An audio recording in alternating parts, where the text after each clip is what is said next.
ఈ కార్యక్రమాన్ని ఈరోజు సడన్ గా మనం నిర్వహించడానికి 2 కారణాలు ఉన్నాయి. ఒకటి, మన ప్రధాని నరేంద్ర మోదీ గారు ఈ దేశాన్ని ప్రధానమంత్రిగా పరిపాలించి 12 సంవత్సరాలు రేపు జనవరి 2 నాడు పూర్తి కాబోతుంది. ఇది 12 సంవత్సరాలు. జూన్ 10 జూన్ 2 నాడు మళ్ళీ ఆవిర్భావ దినం కూడా ఉంది. అదేవిధంగా ఎన్విరాన్మెంటల్ డే ఒకటి ఉన్నది. తర్వాత మనకు ఈ రోజు కేంద్రం నుంచి మేరా భారత్ మేరా యోగ్దాన్ అనేటువంటి కార్యక్రమం కూడా ఇవ్వడం జరిగింది. ఈ 3-4 కార్యక్రమాల గురించి ఈరోజు చాలా సీరియస్ గా పార్టీ అందరూ కూడా ఇన్వాల్వ్ కావాలని, నాయకులు ఇన్వాల్వ్ కావాలనే ఉద్దేశంతో ఈ కార్యక్రమం పెట్టడం జరిగింది. ముందుగా నేను ఒకసారి మేరా భారత్ మేరా యోగ్దాన్ ఉందో అంటే నా దేశము నా ఒక యోగ్దానం అంటే ఏ విధంగా యోగ్దానం ఉంటుంది అనే విషయాన్ని కూడా చాలా మంది అనుమానం పడవచ్చు. మనం గుర్తుపెట్టుకోవాల్సింది ఏంటంటే ఏ ఒక్క పిలుపు ప్రధానమంత్రి గారు ఇచ్చినా దేశం హితం కోసం ఇస్తున్నారు. ఈరోజు ప్రపంచం మొత్తంలో కూడా చమురు కొరత ఉన్నది. అన్ని దేశాలు కూడా 17% నుంచి 80% దాకా పెంచారు. చాలా దేశాల్లో రేషనింగ్ చేస్తా ఉన్నారు. 2 లీటర్లు 4 లీటర్లు 8 లీటర్లు ఇస్తా ఉన్నారు. కానీ భారతదేశంలో మనం పెంచలేదు. మొన్నటి వరకు ఎక్సైజ్ ట్యాక్స్ లో తగ్గించడం ₹3 మాత్రమే పెంచడం. ఇది 3.3% ఇది లోవెస్ట్ ది వరల్డ్ మనం. కానీ ఈ చమురు ఏదైతే ఉన్నదో ఈ రిజర్వ్స్ ఇంకా హర్మోజ్ స్టేట్ క్లియర్ కాలే. ఇరాన్ యుఎస్ యుద్ధం పూర్తిగా సతుకుమల్లే.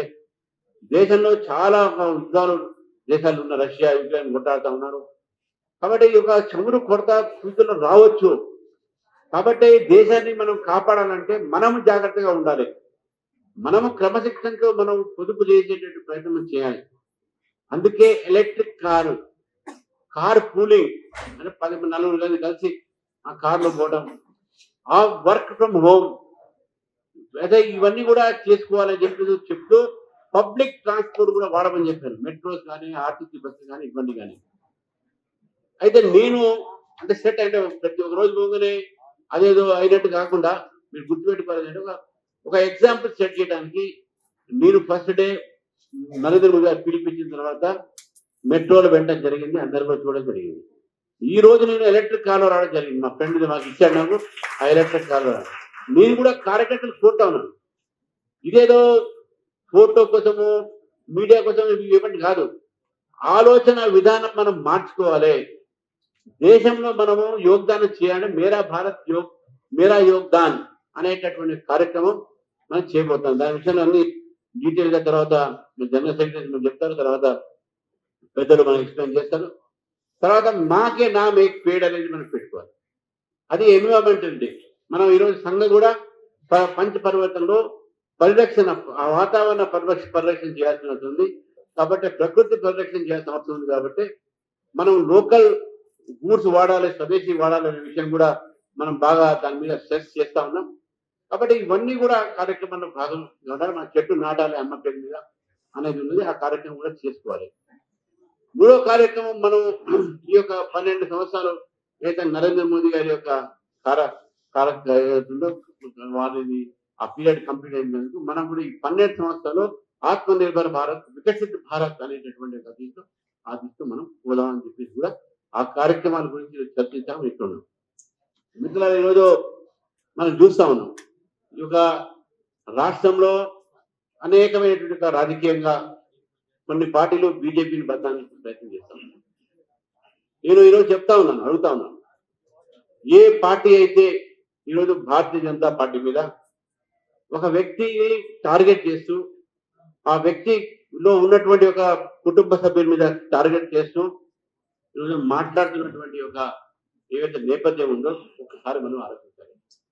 బీఆర్ఎస్ పార్టీకు ఏ ఒక కార్యక్రమం లేనట్టు కేవలం భారతీయ జనతా పార్టీలో ఒక మంత్రి కొడుకు అని చెప్పి అది తప్ప వేరే పెట్టుకుని ఎవరైతే కేవలం ఇదే కార్యక్రమం పెట్టుకొని మొత్తం కోట్లాది రూపాయలు పెట్టి పోస్టర్లు అతికించి సోషల్ మీడియా వాడి వారికి ఉన్నటువంటి మీడియాలు కూడా వాడి ఒక వ్యక్తిని ఒక పార్టీని బద్నాం చేసే ప్రయత్నం చేస్తున్నారు ఈ బీఆర్ఎస్ నాయకులు, ముఖ్యంగా కేటీఆర్ గారు. నేను ఒకటే ఆ రోజు చెప్పాను, బండి సంజయ్ గారు తప్పు చేసి ఉంటే yes party will definitely take action చేసి, కానీ బండి సంజయ్ గారు తప్పు చేయలే. బండి సంజయ్ గారి యొక్క కొడుకు ఇంట్లో కుటుంబ సభ్య చేసి ఉంటే, నేను ఒకటే మాట అంటున్నాను, కుటుంబ సభ్య చేసి ఉంటే ఎస్ అతని మీద చర్య ఉండాల్సి ఉంది. లీగల్ గా చట్ట ప్రకారం ఏ యొక్క కార్యక్రమం అని ఉండాలి, అవన్నీ కూడా జరుగుతాయి. శిక్ష పడుతుందా, అది చేస్తుందా, కోర్టు పోతుంది. మరి ఆ తప్పించుకున్నాడు. ఏ వ్యక్తి అయినా సరే లీగల్ గా ఒక కేసు పడితే వాళ్ళు లీగల్ స్టెప్ తీసుకుంటారు. Anticipatory bail is legal step. పారిపోవడం కాదు. యాంటిసిపేటరీ బెయిల్ రాకపోతే సరెండర్ అయ్యాడు. చట్టంలో ఉన్నది anticipatory bail provision. There is nothing wrong in it. అసలు మీ ప్రభుత్వం మీరు కాళేశ్వరం మీద ఎంక్వైరీ పెడితే కోట్లాది రూపాయలు మీరు ప్రజాధనం తినేస్తే, దాని మీద పీసీ కోసం రిపోర్ట్ ఇస్తే హైకోర్టు మీరు పోలేదా? అంటే మీరు తింటూనే ఉండాలి, మిమ్మల్ని ఆపకూడదని అట్లా కాదు కదా. హైకోర్టు ఎందుకు పోయారు మీరు అటువంటిప్పుడు? ఎవరైనా సరే లీగల్ ఒక స్టెప్ తీసుకుంటారు. అతని కుటుంబంలో ఆయన కొడుకు అడ్వకేట్ పెట్టుకుని తీసుకున్నాడు, మీకేంటి బాధ? నేను మిమ్మల్ని అడుగుతున్నాను కేటీఆర్ గారు, మీ యొక్క ప్రభుత్వంలో మీకు ఒక నైతికమైనటువంటి నిజంగా విలువ ఉంటే మీరు మాట్లాడిన మాటలు చెప్తా ఉన్నాను. మీ యొక్క సమయంలో ఎన్సీఆర్బి ఇచ్చినటువంటి డాటా, మీరు ప్రభుత్వంలో వచ్చినప్పుడు 2014లో మీరు ప్రభుత్వంలో వచ్చినప్పుడు ఈ దేశంలో 14,147 క్రైమ్స్ జరిగేది ఈ దేశంలో, ఈ రాష్ట్రంలో. తెలంగాణ ఈ యొక్క రైమ్ అంటే ఓన్లీ అగేన్స్ ఉమెన్, నేనది మహిళలకు వ్యతిరేకంగా 14,147 కేసులు 2014లో జరిగేది. కానీ మీ యొక్క ప్రభుత్వం పూర్తి అయిన తర్వాత 2023లో మీ అయిపోయే వరకు 23,679 కేసులు నమోదైనాయి.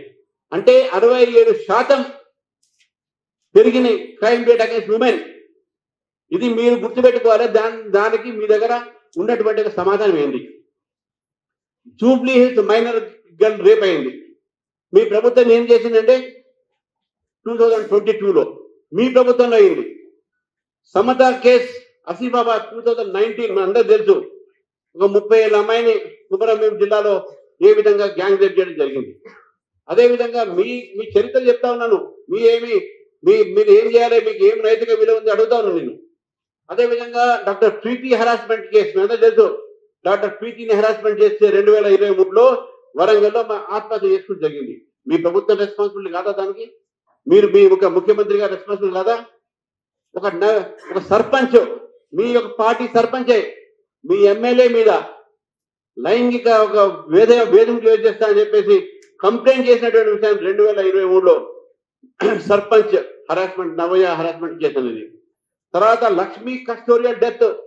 లక్ష్మి అనేటటువంటి లంబాడ అమ్మాయి సూర్యాపేట జిల్లాలో, ఆమె షెడ్యూల్ ట్రైబ్, ఆమెకు ఎల్బీ నగర్ స్టేడియంలో, ఎల్బీ నగర్ పోలీస్ స్టేషన్ లో ఆమె కస్టోరియల్ డెత్, పోలీసు వాళ్ళు ఆమెను కొట్టి చంపేయడం జరిగింది. మీ యొక్క ఇవన్నీ మహిళల మీద చేస్తున్నట్టు మీ ప్రభుత్వం అత్యాచారాలు. అంతేకాదు మీ యొక్క ప్రభుత్వంలో జరిగినటువంటి ఒక టిఆర్ఎస్ కార్పొరేటర్ పి రవి అనేటువంటి వ్యక్తి రేప్ కేసులో ఇన్వాల్వ్ అయ్యాడు. మీ యొక్క హయాంలో 33 సంవత్సరాలు ఒక అమ్మాయిని, ఒక లేడీని రేప్ చేసినటువంటి ఒక ఘనత మీ యొక్క కార్పొరేటర్. టిఆర్ఎస్ లీడర్ ఒక కొడుకు ఒక అమ్మాయిని డ్రగ్ చేసి, కిడ్నాప్ చేసి సూర్యాపేట తీసుకుపోతే ఆ సూర్యాపేటలో కేసు పడ్డది ఏప్రిల్ 2022లో. ఇది ఎన్డీటీవీలో ఇవన్నీ కూడా వచ్చినాయి. ఆయన పేరు షేక్ హౌస్ పాషా. ఈయన TRS ward member Mohammed Khaja సంబంధించినటువంటి వ్యక్తి. టిఆర్ఎస్ లీడర్ అదేవిధంగా షేక్ సాజిద్ ఖాన్, ఒక మైనర్ షేక్ సాజిద్ ఖాన్ ఒక రేప్ చేసి, ఒక మైనర్ ని రేప్ చేసి ఈయన అక్యూజ్ ఉన్నాడు ఆ కేసులో. ఇది 2022లో జరిగింది నిర్మల్ మున్సిపాలిటీలో. ఇది మీ చరిత్ర. ఈ చరిత్ర ఉండి మీరు ఈ రోజు మాట్లాడుతూ ఉన్నారు మహిళల గురించి. ఈ రోజు మీరు మహిళల హక్కుల గురించి మాట్లాడుతూ ఉన్నారు, మైనర్ల గురించి మాట్లాడుతూ ఉన్నారు. మీ ప్రభుత్వంలో చేసినటువంటి ఒకటి మీరు రిజైన్ చేశారా? కేసీఆర్ గారు రిజైన్ చేశారా? కేటీఆర్ గారు రిజైన్ చేశారా? ఎవరు చేశారని నేను అడుగుతాను నేను. అంతేకాదు మీ కుటుంబంలోనే మీ కుటుంబంలోనే ఒక మహిళ సారా వ్యాపారంలో కోట్లాది రూపాయల కమిషన్ తీసుకుంటే జైలుకు పంపిస్తే మీరు రిజైన్ చేశారా? అది ఖాయమే కదా.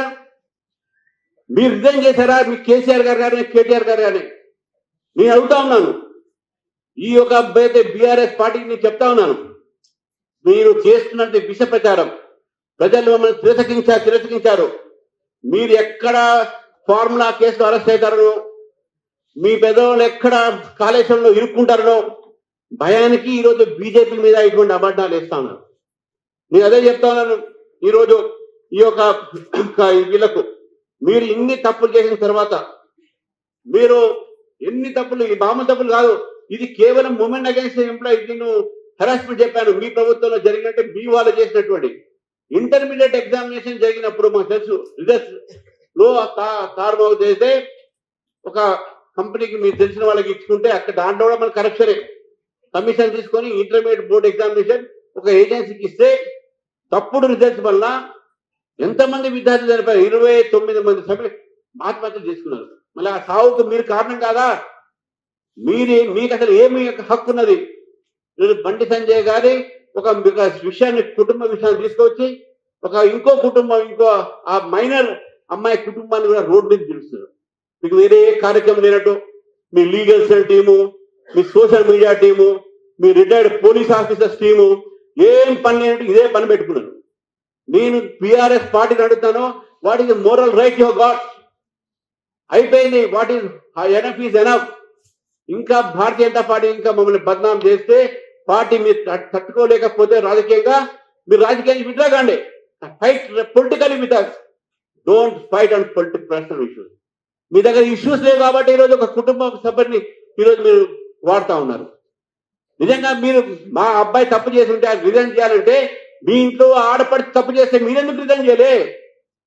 కోట్లాది రూపాయలు మీరు తీసుకున్నారు కదా, why do you resign then? ఇవన్నీ కూడా ఆలోచించాలి కేటీఆర్ గారు. మీరేదో రెచ్చగొట్టేసి ప్రజలకు తప్పుడు సమాచారం ఇచ్చేసి బండి సంజయ్ గారి మీదనో ఇంక పార్టీ మీదనో వృద్ధాలంటే తప్పది. ఇట్ ఈస్ ఒక లీగల్ ఇష్యూ. ఒక కేసు రిజిస్టర్ అయింది, అమ్మాయికి జస్టిస్ జరగాలనేటువంటి ఆలోచనతో పోలీసులు పనిచేస్తున్నారు కాబట్టి let us leave it to police. ఇది ఇన్వెస్టిగేట్ కేసు చేసుకుంటారు. మా మినిస్టర్ కానీ మీరు కూడా తప్పు చేస్తే yes I will be responsible for me. అలా ఇంట్లో కుటుంబం తప్పు చేస్తే తప్పది. మీ ఇంట్లో కూడా కుటుంబ సభ్యులు తప్పు చేసింది, అది గుర్తుపెట్టుకోండి. మీరు రిజైన్ చేయలే అప్పుడు, ఇప్పుడు అడుగుతామో రిజైన్ చేయమని. Your family member has committed a social rape. Society money, public money. So కాబట్టి దయచేసి బీఆర్ఎస్ వారికి చెప్తా ఉన్నాను, ఇంకా చేయాల్సింది మీరు ఆపండి. Enough is enough. ఇంకా మిమ్మల్ని నమ్మడానికి లేరు ప్రజలు ఇక్కడ. Law will take it own course of action. మీరు దయచేసి మీరు రాజకీయంగా ఫైట్ చేయలేకపోతే మీరు విడ్రా కానీ పాలిటిక్స్ నుంచి. అంతేగాని ఈ యొక్క చిన్న చిన్న ఇష్యూస్ తీసుకొచ్చి కుటుంబ విషయం అంటే సంజయ్ కుటుంబ విషయం కాదు, అవతల వాళ్ళతో కుటుంబ విషయం. వాళ్ళ సెన్సిటివిటీ ఆలోచించండి. మైనర్ అనేది మీరంటున్నారు, మైనర్ ఎందుకు భయారు? ఇంకా ట్రామా ఎందుకు తీసుకొస్తున్నారు? మీడియాలో వచ్చి you are creating trauma in their family. కాబట్టి రెస్పాన్సిబుల్ గా బిహేవ్ కావాల్సిందిగా నేను కోరుతూ, ఈరోజు కాంగ్రెస్ పార్టీ నాయకులు కూడా చెప్తా ఉన్నాను, మీరందరూ బీఆర్ఎస్ కొమ్ముకై ఉన్నారు. మీకు దమ్ము ధైర్యము నిజంగా ఉంటే వాళ్ళని ఫార్ములా కేసు అరెస్ట్ చేయండి, కాళేశ్వరంలో అరెస్ట్ చేయండి. ఏదో సిబిఐకి ఇచ్చిన సిబిఐకి ఏం ఇవ్వలే మీరు. ఏదో 2-3 బ్యారేజ్ గురించి ఇచ్చారు, మొత్తం ప్రాజెక్టులు ఇవ్వండి. ఎక్కడెక్కడ అయింది? మీకు ప్రజలు మీకు వాళ్ళు చేసిన కరప్షన్ కు మీకు ఓటేశారు. మీరు చేయాల్సిన పని మాత్రం చేసి ఎట్లా? You should take action against these people who committed crime in this society against Telangana. BRS party Telangana వ్యతిరేకంగా వాళ్ళు పనిచేశారు. తెలంగాణ ధనాన్ని దోచుకున్నారు. కాంగ్రెస్ పార్టీ ఎందుకో ఆ కామ్ ఉన్నది.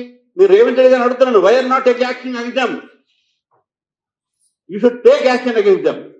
కాబట్టి ఈ మాట చెప్తూ మరొకసారి చెప్తున్నాను, this matter should end here. Let the courts and investigating agencies take place. మీ సోషల్ మీడియా, మీ పే రోల్స్ లో ఉన్నటువంటి సోషల్ మీడియా, మీ పే రోల్స్ లో ఉన్నటువంటి ఒక యూట్యూబ్స్, మీ పే రోల్స్ లో ఉన్నటువంటి మీడియాకు మీకు చెప్తా ఉన్నాను, దయచేసి there's a court order, you cannot misuse the court order, you cannot violate the court order. ఈ విధంగా సీరియస్ గా చెప్తా ఉన్నాను. తెలంగాణ ప్రజలు కూడా నేను కోరుతా ఉన్నాను, తెలంగాణ ప్రజలు బీఆర్ఎస్ తిరస్కరించారు. మొన్న మోదీ గారి ప్రోగ్రామ్ సక్సెస్ అయింది, బ్రహ్మాండమైన సక్సెస్ అయ్యి తెలంగాణలో వాతావరణం నిర్మాణం అయింది. బీజేపీ పక్షాన బీజేపీ ప్రత్యామ్నాయం చేసుకున్నటువంటి ఒక నేపథ్యంలో వీళ్ళు బీజేపీని బదనాం చేయడానికి ప్రయత్నం ఉంది కూడా. Because BJP is an alternative in Telangana. BRS ఎవరు లెక్క చేయరు. There is no BRS in Telangana. BRS is only in media and social media. కాబట్టి గుర్తుపెట్టుకుని తెలంగాణ ప్రజలు కూడా నేను కోరుతా ఉన్నాను, ఇటువంటి వాళ్ళ మాటలు నమ్మకండి. ఎవరికైనా అన్యాయం జరిగితే అన్యాయంకు న్యాయమా అన్యాయమా అనేది కోర్టు తీర్పిస్తుంది.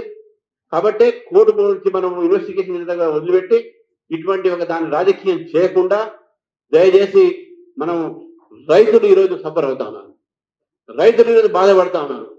వాళ్ళ ఒక ఏదైతే కొనుగోలు లేక వాళ్ళ ధాన్యాన్ని ఈరోజు వాళ్ళు ఆత్మహత్యలు చేసుకుంటున్నారు. ఎంతో మంది ఈరోజు రైతులు రోడ్డు మీద వచ్చి వాళ్ళు అమ్ముకోలేనటువంటి ధాన్యాన్ని రోడ్డు మీద పారేసి పెడతా ఉన్నారు. కాబట్టి భారతీయ జనతా పార్టీ రైతు పక్షాన ఉంది, రైతుల కోసం మేము పోరాడతాము. త్వరలోనే దానికి సంబంధించిన ప్రణాళిక కూడా మేము అనౌన్స్ చేస్తామని చెప్పి తెలియజేస్తూ, మరి రానున్న కార్యక్రమాల గురించి కూడా మనందరం చర్చిస్తాం. ఈ చర్చలు అందరూ కూడా భాగపడలేదు.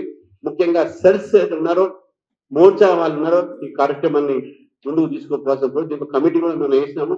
ఆ కమిటీ తర్వాత గౌతమ్ గారు అనౌన్స్ చేస్తారు. మనం అందరూ కూడా కలిసి ఈ యొక్క కార్యక్రమం సక్సెస్ చేయాలని చెప్పి అందరికి కోరుతాను. భారత్ మాత.